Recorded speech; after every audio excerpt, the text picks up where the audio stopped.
is KC Sports Network, proudly presented by Emprise Bank. Hello and welcome into another edition of Three Ma. I am John Kurtz, joined as always by Derek Young from K-State Online, Cole Manbeck, former beat writer for the Manhattan Mercury.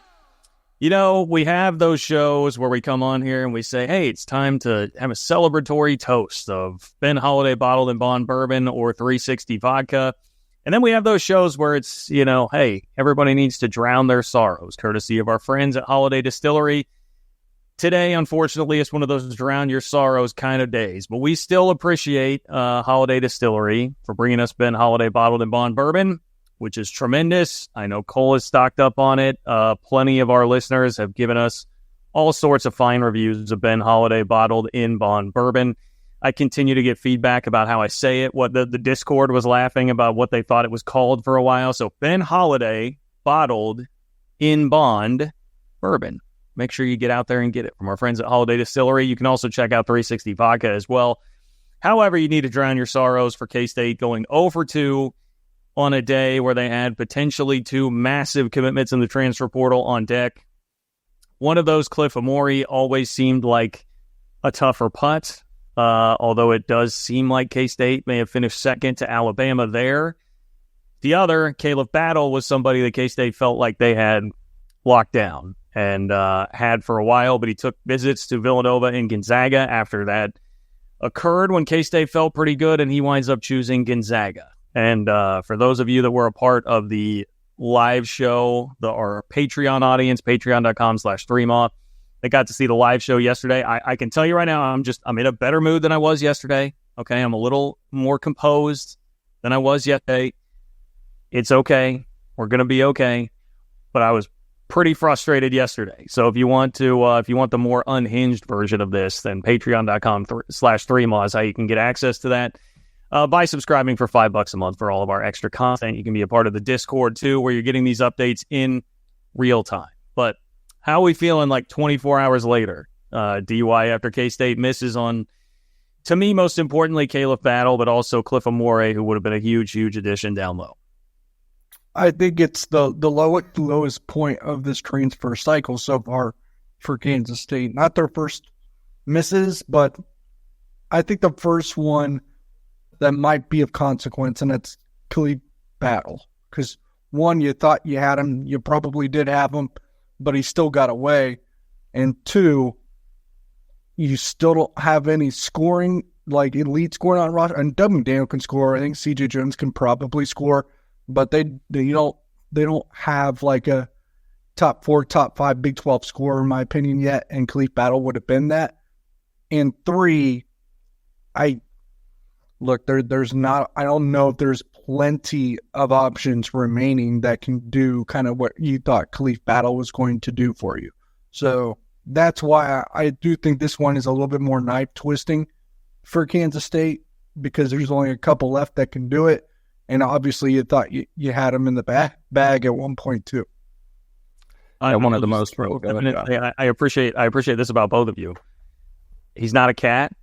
So forget pronouncing his name correctly. I mean, if you want, I can just call him Khalif too, if you guys want me to go in on that. You know, we made sure to make it a point, like we looked it up, like Caleb Battle. If you guys want to just keep calling him Khalif because he didn't choose the Cats and he's going to Gonzaga to be a sixth man and make less money, that's fine. We can mispronounce his name all the way around. All right, so Cole, go ahead. I'll let you. I won't say his first name ever again. I think I'll just stick to only saying Battle the rest of his career.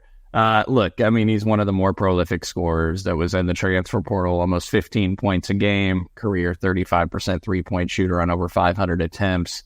You know, we know that he had that stretch at the end of the season in the last 7 games where he averaged almost 30 points per game, shooting 51% from the floor, and he had a top 20 free throw rate in the country, and he's 6'5", so he's a bigger guard. So yeah, that one, it stings. Now, it was going to be his 6th year of college basketball. It was going to be his 4th school, throughout. His teams have never made the NCAA tournament that he's been a part of. He wanted to go to Gonzaga, where I think they've made 9 straight Sweet 16s. It's the longest streak in the country, I believe. And so I think that, that certainty with Gonzaga's historic success under Mark Few played a part as well.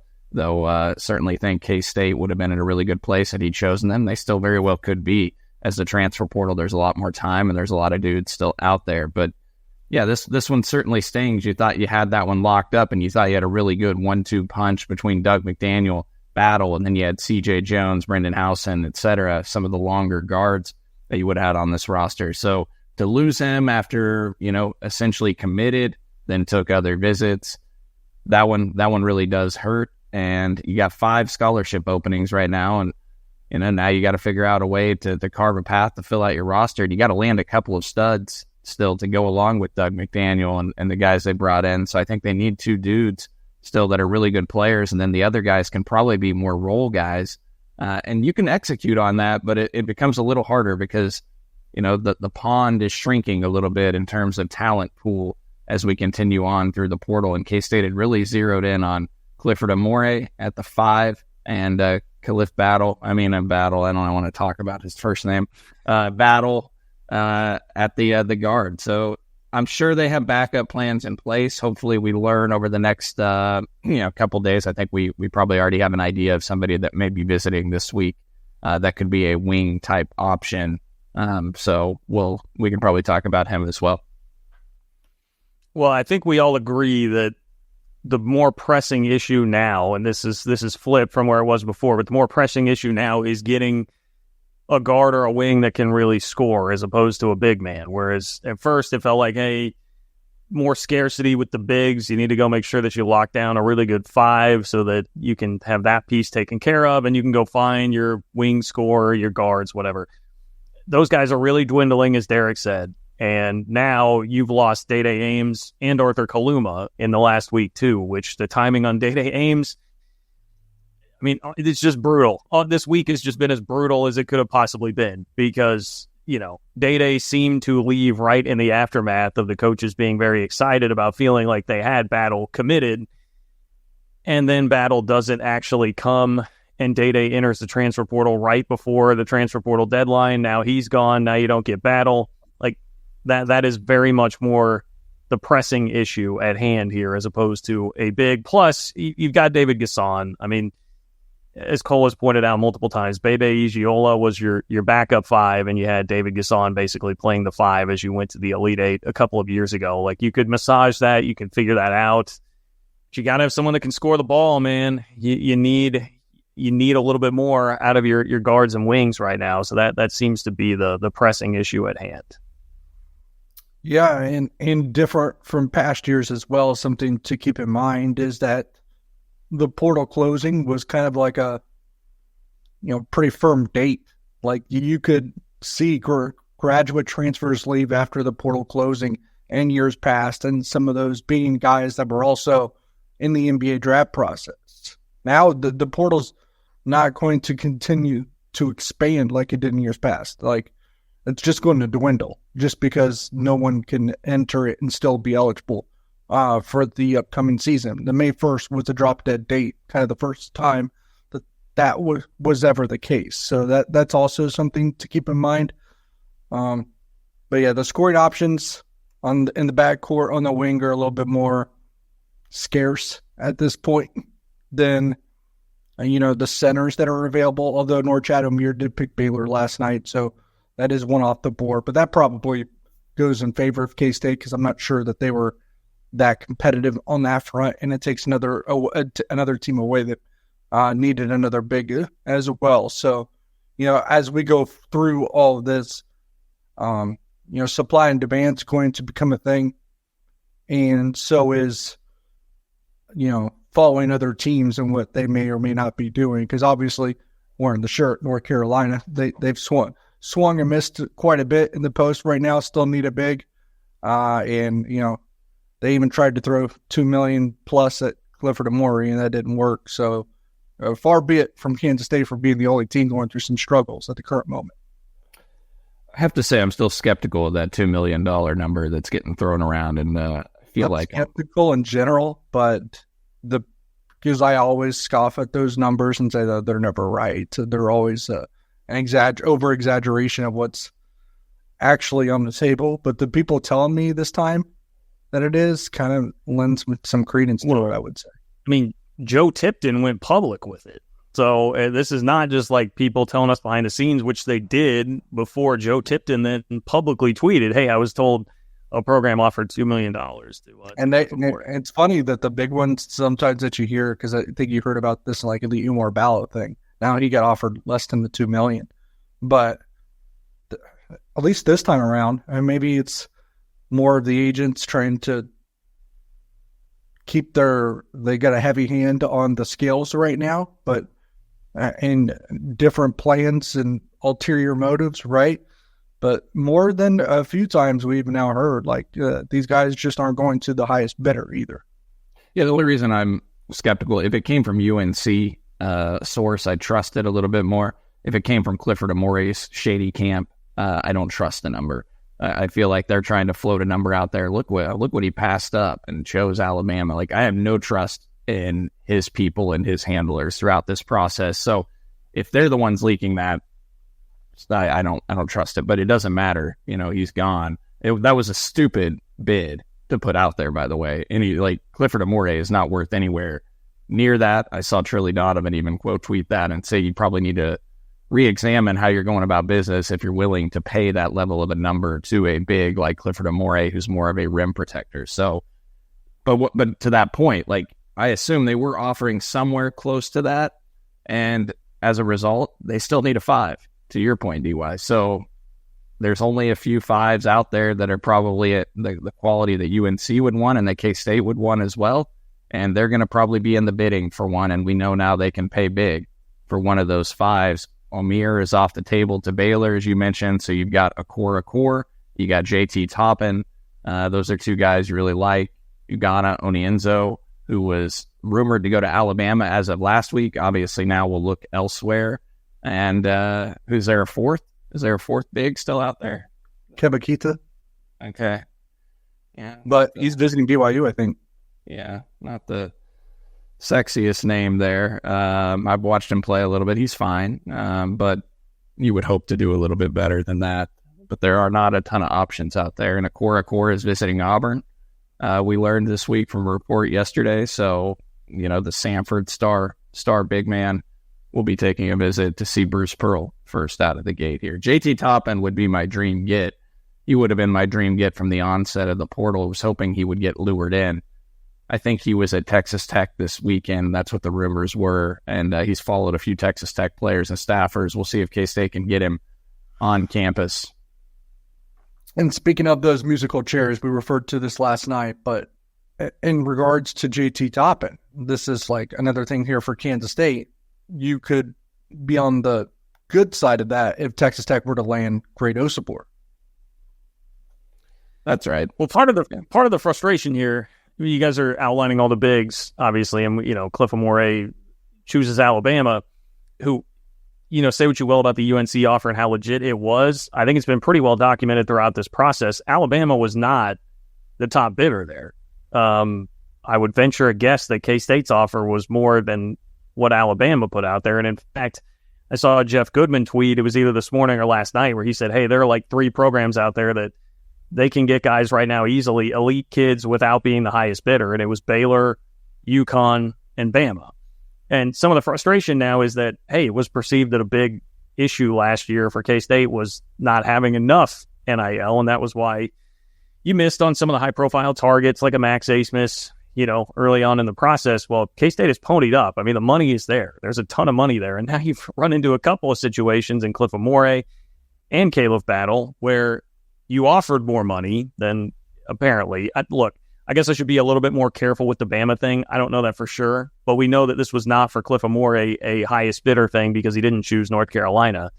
And we know with Caleb Battle that K-State had a more substantive offer out there in terms of playing time and money that was going to be there, and yet he still chooses Gonzaga. So that's a part of the frustration, and I guess the worry and concern for me right now is that the money's there, and now you're losing guys that aren't picking things over money when that was supposed to be the issue. So I don't know. I mean, that I think is why a lot of people right now are sitting here like, well, what needs to happen to be consistently landing the elite guys? Now they got Doug McDaniel. I think he fits into this upper tier, upper echelon category, but you're gonna need some more firepower to go along with Doug McDaniel. There's a lot of money left. I guess that's the good news. Yeah, I mean, I don't know how to look. Yeah, I would say to this point, based on what we know they have resource-wise, that I would have anticipated them doing more at this point, which I think is what you're getting at. So I'm right there with you. I'm in alignment. Yeah. No, I'd echo everything you said, John. I'd also throw Baba Miller into that mix of those guys because, and look, we don't know what Baba Miller's decision is going to be, but, you know, K-State obviously is going to be able to offer more than the other schools that he is considering, and FAU and Wake Forest, and I think it's really down to FAU and K-State, and yet here we sit 3 weeks after he took a visit to K-State, and Jerome Tang and the staff did an in-home visit with him down in Texas, and we're still waiting on a decision. And that's a guy that isn't necessarily about NIL from what we've gathered, but more about role and fit because he has NBA aspirations. He was invited to the G League elite camp to try where the top 6 guys from that or so will make it on to the NBA Combine invite list if they perform well enough. And so Baba Miller will probably go through that, but waiting on a decision there. And that's a guy that's not necessarily be driven by NIL as well, which the ironic thing is, like, I think those are guys, there's part of the reason why Jerome Tang is in on those guys too, right? Like, I think those are guys he really likes. You know, yeah, he wants to have the NIL money, but he also wants guys that think about more than just money and aren't driven necessarily by that. They're focused on their career and getting to the NBA. He talked about that in his opening press conference when he was hired. And so those are guys that he likes, and it's just unfortunate that they haven't been able to land some of them yet. Baba Miller to be decided. That's kind of the irony on Battle. I mean, Battle's decision was apparently like, hey, I'm a guy who's been in college hoops for 6 years. I haven't played in the tournament. I want to make sure that I get in the tournament. So he chooses Gonzaga. And he's thinking about his NBA future and felt better about the NBA prospects by going to Gonzaga. So, yeah, I mean, look, it is what it is. It sucks right now. But I'll give you a point that will bring us back up a little bit on the other side. But I'm rocking my home field apparel today. It is the K-State, the Wildcats hoodie here, which I love, would highly suggest it at homefieldapparel.com.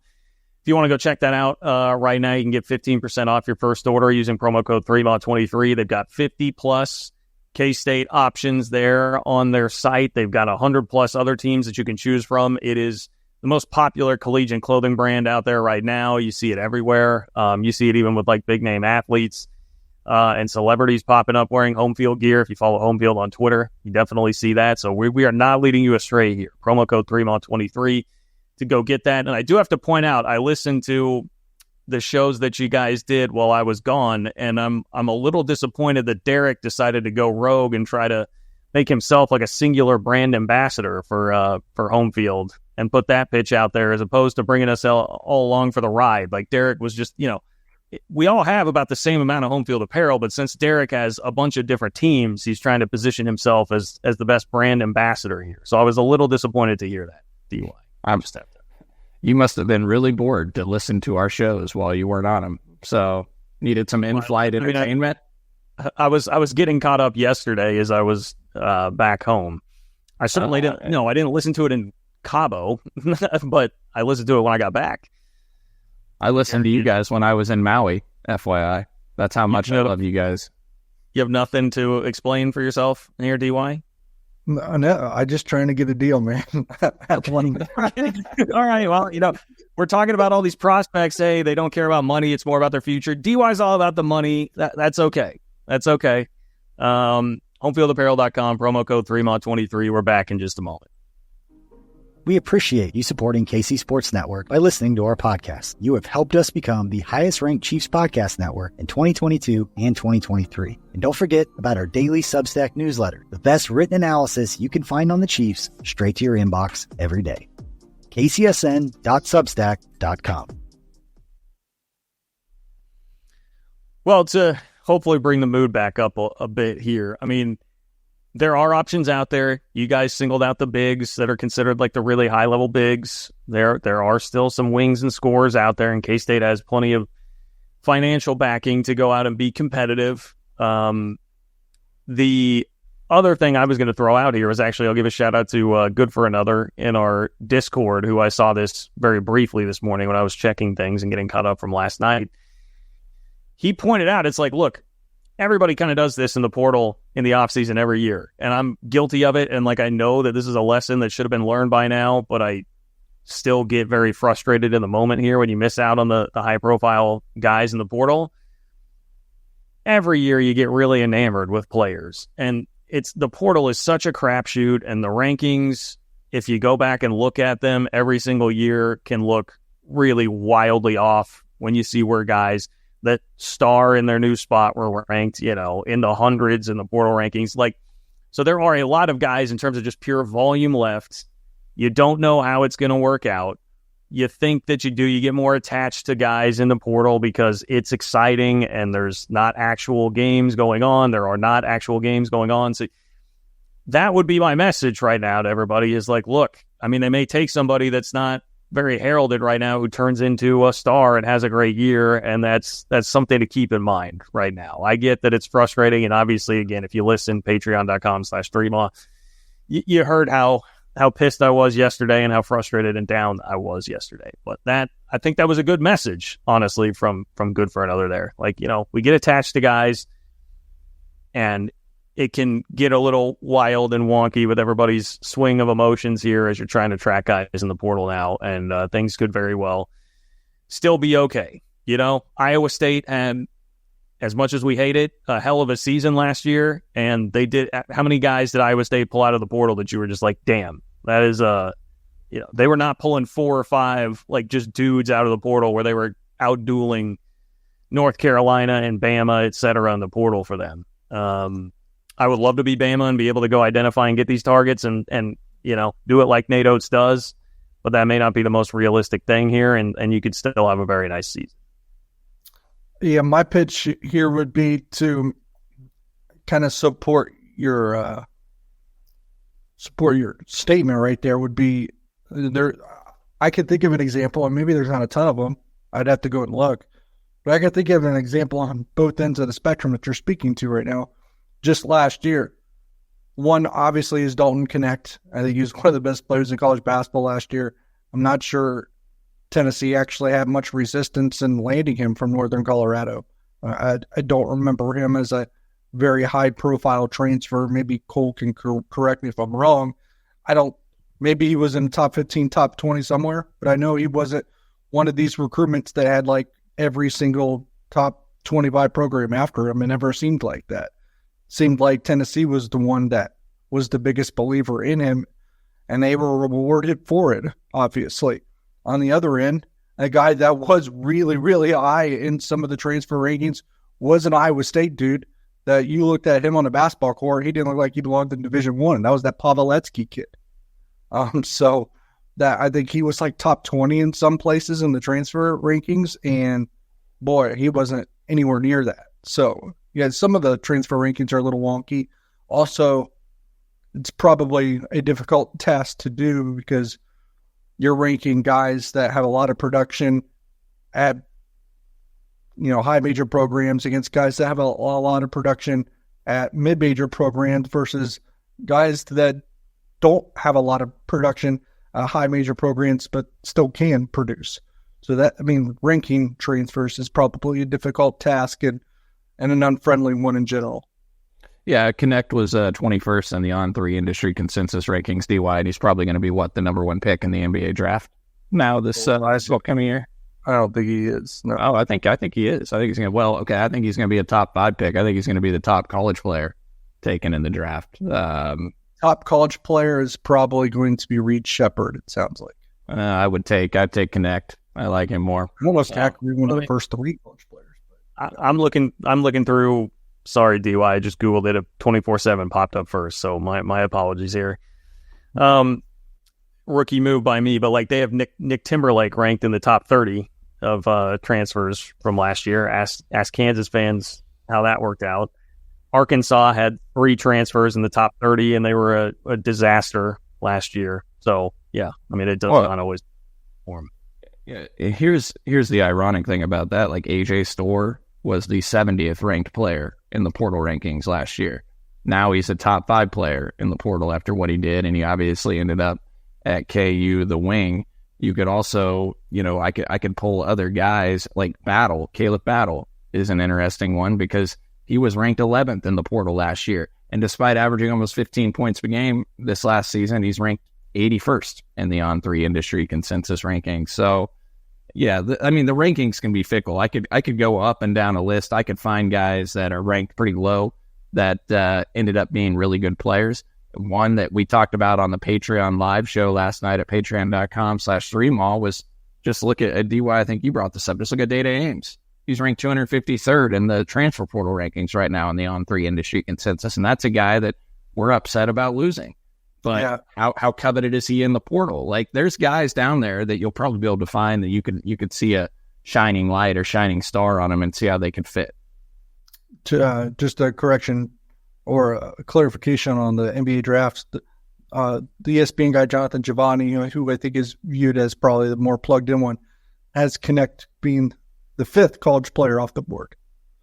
Before him, so number 1 would be Donovan Clingan from UConn, then the 2 Kentucky guys, Dillingham and Shepard, and then Stephon Castle of UConn, and then Dalton Connect for college players. Speaking of Iowa State, Keyshawn Gilbert was the number 100 player in the portal. He was probably the best player last year. So, okay, point made. Cole, who's out there still? You outlined the bigs. What are we thinking on wings, guards, players that can be battle replacement? Yeah, I mean, I think the big name that would probably be the battle replacement or Arthur Kaluma replacement is going to be Trezarian White, transfer from UNC Wilmington. And DY, I'll let you weigh in as well. 6'7", 190-pound wing, averaged almost 20 points per game last year, shot 49% from the floor, limited from 3 in terms of how much his volume was. 59 3-point attempts. He made 23 of them, which is around 39%, a great number. But again, on a pretty small shot volume. From beyond the arc, he scored 27 points and had 10 rebounds in an upset win. UNC Wilmington knocked off Kentucky in earlier December. He had 28 and 5 against Arkansas, posted an offensive rating of 107.5 this last year on a 33.5% usage rate. He had the 7th highest usage rate in the entire country, a really high free throw rate as well. Free throw rate was 56. That's a really good number. Did have a 19% turnover rate as a sophomore. He does have a high turnover rate overall, but I think a lot of that is just so primarily driven by his high usage rate. So he would be a really good option. He is someone that Kansas State is looking to have visit this week. He was on a visit to Texas Tech this last weekend. I believe he is currently at TCU and then is hopefully going to make it to Manhattan to Kansas State and then visit Mississippi State before making a decision. Obviously, the ideal situation is K-State gets him on campus, makes it here, and they just lock it down and prevent any other visits from happening. He would be the ideal get at the wing. DY, I don't know if you have anything else to add on him. No, he'd be ideal, and it's a visit that if it were to unfold, here in a little bit this week, then it's one that he bumped up. So I think I shared it on our K-State Online, but Kansas State, I wouldn't say is out front by any means, but certainly have substantially made progress with him in the last week or two.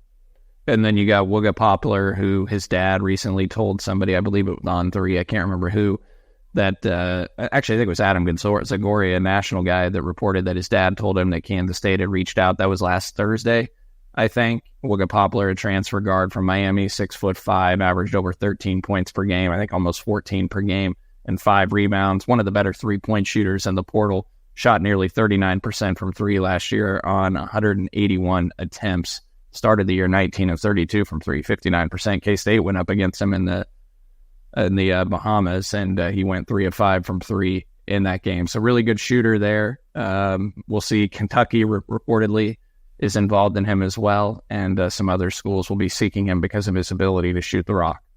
And well, Cole, you know that will be a very tough recruitment to win because Kentucky has a head coach that will go meet guys at the airport. So it's a pretty big deal. I don't know if you've seen Kentucky Sports Radio pointing that out to everybody because Mark Pope will go meet guys at the airport. It's kind of unheard of, so that personal touch will be hard to beat for Kentucky.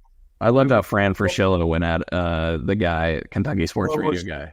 What was funny is that it was one of his former players at BYU that I think the picture was of him greeting Richie Saunders, who then did not pick Kentucky either. Well, I'll throw another name out to you guys just to get examples. This, I like this guy. I like this kid a lot. I know you're going to say I actually like this option quite a bit. Yeah, it's Jackson. Okay, wow, look how aligned we are, guys. You guys know exactly where I'm going to go. I brought up BYU. I'm sure that's what triggered it. Yeah, well, Jackson Robinson, 6'7" wing. He would be going into his 5th year of college basketball. Transfer from the Cougars, averaged 14.2 points per game this last year, largely coming off the bench. Started 6 games out of 33, but shot 35.4% from 3 on 7 attempts per game. Career 34% three-point shooter. He is from Oklahoma originally. He started his career, I believe, in Arkansas, then Texas A&M. He's been around this area before.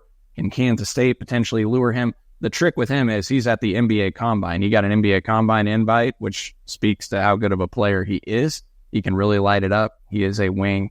That is a guy that if he chooses to return to college, could they get in on him? There are some guys that are going through the NBA process right now that could return to college that they could get in on as well. I will also just say there are guys like not binded necessarily to their school. Like Amari Williams, there was a report out on him a few days ago when Kentucky landed Brandon Garrison, the talented Oklahoma State center, in the portal.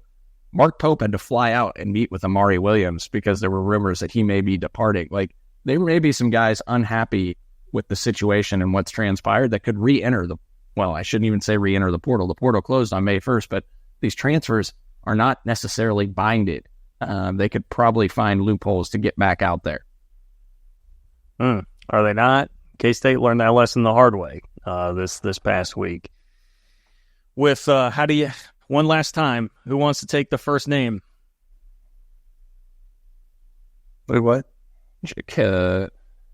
Caleb Battle. I'm just going to call him Caleb now. I'm not going to put any respect on it. Okay. Yeah. It's evolved into Caleb. Maybe K-State can get a matchup with Gonzaga in the NCAA tournament this year. Just make it happen. Splitting those matchups in the series, right? The Marcus Foster dunks on John Stockton Jr. Is that it? In Wichita. Yeah. Yeah. Yes, it was. It was in Wichita. Yeah, like need him in the face. Okay. Any final? You want to leave anybody with some final positivity? Cole, you're the positive. Oh, you got to be all right. You're the one that prides yourself on having the positive, uplifting messages here. You're also the one that crystal balled Cliff to K-State before it happened. I feel like you owe everybody a little bit here. I apologize for that. So people might not want to hear my positivity after I crystal balled that and ended up being wrong there. But I had some anxiety after I did that too. That was influenced by Ben Holiday Bottled and Bond Bourbon being poured on Saturday night. So shout out to our friends over there at Holiday Distillery.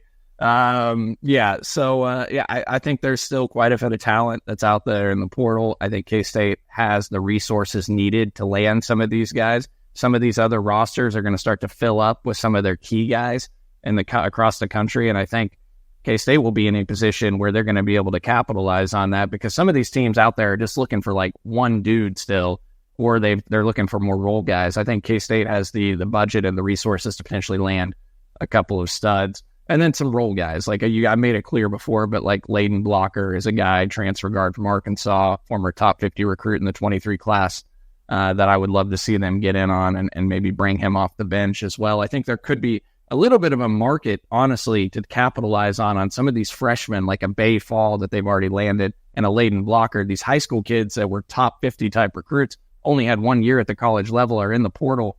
They could still be highly successful guys. They're only 1 year removed. The pedigree is there. I think there could be a market there to capitalize on and maybe land a couple of those. So I think they're ultimately going to be fine and get Trezarian White, try to land him, UNC Wilmington transfer, and go from there. I think everybody will feel better over the next couple of weeks. I'm sure we'll get some good news on some exciting visitors coming in and potentially landing a couple dudes soon. Yeah. I think it's a good message. I think the back half of this is the ultimate reality. A lot of this is you knew that K-State had the money this year, so you wanted to feel like they were going to be a real big-time player in the portal. Unfortunately, with at least like the high-profile names there, it hasn't quite worked out that way, but it doesn't mean that it's all over. The other part, I think, is that Jerome Tang said, about 10 days ago at this point, that they wanted to have the roster wrapped up in 2 to 7 days. And so you felt like, all right, well, they feel good about this. This is all going to come together. has not worked like that, and you've taken more hits on your roster since then. So it's not gone the way anybody wanted it to, but that doesn't mean that this thing's all over. So I think we've all very much still got faith in the coaching staff here. Get on over to patreon.com/3ma. If you want more info, if you want Cole crystal balls, he did also crystal ball Dylan Edwards to K-State before that actually happened, days before that actually happened. All right, so he's not always wrong. And there's lots of great football talk going on there too. Patreon.com/3ma for more. We appreciate our friends at Holiday Distillery. We appreciate our friends at Home Field Apparel, and thank you to Nick Springer behind the scenes for making this all happen and come to you. For Derek Young, I'm not Cole Manbeck. For Derek Young and Cole Manbeck, boy, you wish. I'm John Kurtz. Thanks for listening to 3Ma. Take care.